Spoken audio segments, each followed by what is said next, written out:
هتاكل ايه؟ أكلة مشهورة، نعم، بالفن. معجونة ازاي؟ هتعرف هنا مع كل فزورة مطبوخة بأفلام وأغاني وكمان مسلسلات في فوازير.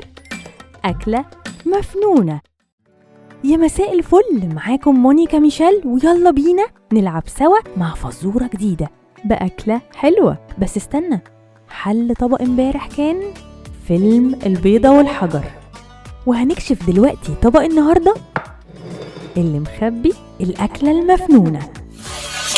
مش سكر يتشاف ولا يتحط في الإيد، بس لما تدوقه هيتغير المزاج أكيد.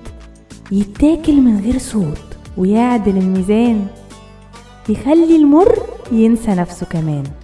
والتاني مش مكان ولا يوم بعيد، دي سكة عمر بتتفتح من جديد. بين هند وظافر المعنى بان، هو من كلمتين لمسلسل حلو كمان. لو جمعت الطعم مع المشوار هتعرف اسمه من غير ما تحتار. هنسيب دلوقتي بقى الفزورة المفنونة على جنب ونروح نعرف عن الأكلة معلومة. وهنروح سوا لأوروبا، بس في تاريخ قديم. هتشوفهم بيستوردوها من الشرق الأوسط واستخدموها للجنود في الحرب العالمية الأولى بالذات. ليه؟ مش بس علشان طعمها الجميل، لأ، علشان مش بتدوب ولا بتفسد بسرعة، وكمان بتتقطع وتتشال في شنطهم بمنتهى السهولة. لو فكرت تسألهم ليه واشمعنى الأكلة دي بالذات، هيقولولك إنه كانوا بيشوفوها وجبة خفيفة وغنية في نفس الوقت، بتدي طاقة وتركيز وكمان بتشبع. والواحد عايز ايه أكتر من كده وهو مفرهد في الحرب؟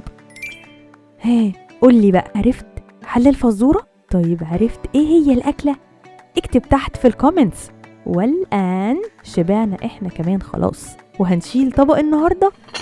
كنت معاكم مونيكا ميشيل على مونيكروفون. بس استنى بكرة أول ما تدق 7:30 بالظبط هجيلك ومعايا الحل وكمان فزورة جديدة في أكلة مفنونة بالفن.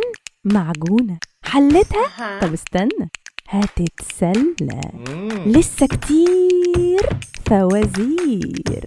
أكلة مفنونة.